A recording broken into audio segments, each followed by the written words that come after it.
I want to talk a little bit about political strategy and how the Greens have tied themselves to Labor pretty much exclusively in recent years. James Shaw did an exit interview with us here on 30, where he talked about how getting gains on climate change should be more important than the backlash the Greens could face if, say, they went with National. Do you agree with that? I mean, there's a lot in that question. The first thing would be, I mean, is the National Party actually willing to properly wake up to and admit that the climate crisis is a real thing? But we're not going to answer that question here today. I'm after your strategic calculus here. Is making gains on climate change more important than the backlash you would get from members if you said, hey, we're considering going with National? So if she says yes, the headline the next day on RNZ is Chloe pledges to work with National. If she says no, the headline the next day on RNZ is Chloe won't do anything to fix climate change. I'm just really disappointed that this is an RNZ product. I mean, anywhere that doesn't need to get clickbait stuff, it's RNZ. You know, it's long form. I mean, it's not that long form, it's 30 minutes, but it doesn't need to be down this. Would you do it or would you not? I mean, the other thing I realized when watching something the other day, I can't remember which interview it was. Anyway, it was some terrible interview on the internet, is they kept on doing these hypotheticals like this. Would you work with National? Well, not this national government, but like some national government in the future that gets taken over by an environmental good answer. But you know what I mean? That's a great answer. But it's this hypothetical. Government. Yeah, you're asking me to commit to this thing. We don't know what they want to do. We don't know where they're going to say. We don't know who's going to lead it. We don't know what their co-opera is. Yeah, but it's a yes or no. Can we have a yes or no, please? I mean, I've always been transparent about, and the Greens have always been transparent about how we will work with anyone to progress kaupapa that is important to the well-being of people and planet. I, for example, am currently working across the aisle with Minister Simon Watts on climate adaptation legislation. Yeah, sure. But when it comes to coalition agreement... Yeah, sure. I get all that kind of nuance. But I want a yes or no. Just can we put the nuance off to the side? With Minister Simon Watts on climate adaptation legislation. Yeah, sure. But when it comes to coalition agreements and coalition deals, we're going to be in this position next year, aren't we?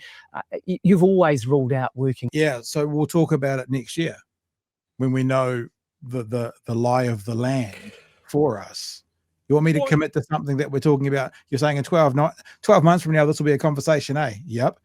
So what would you do about that right now? Well, I'll tell you in 12 months. Sorry, Judy, you going to tell me? Why is this a question like, long form, 30 minutes, 30 real world minutes, not BHN minutes where they're four times longer. Because 30 minutes is not an hour. He's burned out time on this dumbass question. Yeah. Like, you've answered it, Pat. Why would they work with a party that is fundamentally incompatible with what the Greens want to get done? There's no acknowledgement of climate crisis. There's no acknowledgement of any of the things that the Greens find important. Like, say tomorrow a series of lightning bolts hit everybody in the National Party and they're suddenly replaced by someone or a group of people that are like, we acknowledge that climate change is an existential crisis that we need to move on now, and we also acknowledge what a fantastic way to make a lot of money. Like, we need to jump wholeheartedly into these things. We can save the planet. We can also make money because we're the party of business. We know they're not, but, lightning. At that point, I would say expect that the Greens go, aha, here's something we can work with. But at the moment, the question is moot because there's nothing to advance what the Greens want to advance. Hey, Guyan said here that they have lashed themselves to Labour.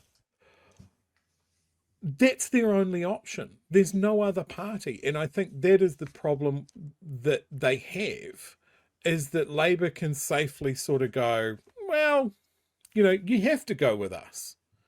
The thing is, they don't. And that is where the Greens party has its power, is that they can go, well, I guess we're not part of the government. It's a big call. Yeah, I actually don't. Big hammer. but I don't agree with them either. They're not lashed to Labor. If anyone's going to go, this doesn't work for us, it's going to be the Greens. And Te Pāti Māori. They've done that before. Yeah. And I think that's the thing with this line of questioning from Guyon, is it starts with a false premise and then it doesn't get any better from there. I'm just having a look to see if Guyon's been nominated for an award at the I'll ask him in person. Awards. Yeah, I'm just having a look. I can't see one. I'll formulate my question now while you're looking. Okay. Maybe if I could start with, what the fuck, Guyon? Yeah, I mean, I know there's some people in the chat saying that they never leave it. Guyon's a good journalist. This just feels weird. This actually feels off. I like some stuff he's done. This is not it. Yeah. All right. Let's get to the end of this clip, because coalition Chloe deals. We're going to be in this position next year, aren't we? You've always ruled out working with national in government. Is that your position today as you sit here? I mean, I don't think I'm unfortunately going to give you a tidy headline on this. What I am going to say is we don't know what the National Party is going into the next election with, but what we can reflect on is that right now they are knowingly shredding climate action. A third of their emissions reduction policies relied on unproven carbon capture technology, which is now, as of today, being proven to fall through the gaps. It's not going to be feasible. It's not realistic. So as soon as the National Party wake up to the science and the reality of climate change, of course we'll be able to have those kinds of conversations. But you see, if you are open to working with Labor and National, then you can get a coalition deal. Look at what Winston Peters and David Seymour have managed to get out of National, quite considerable gains that weren't on their table. So if I can put it really, really clearly, we are willing to work with anyone when it comes to progressing the kaupapa that is necessary for upholding the well-being of people and planet. So sure, if the National Party were to completely U-turn on their callous, cruel cuts to climate, to science, to people's well-being, of course we'd be open to working with them. But we're currently doing that right now. And you only need to look at Marama's Right to Repair Bill that's been passing through the House, Te Anoa's Western Samoa Citizenship Bill.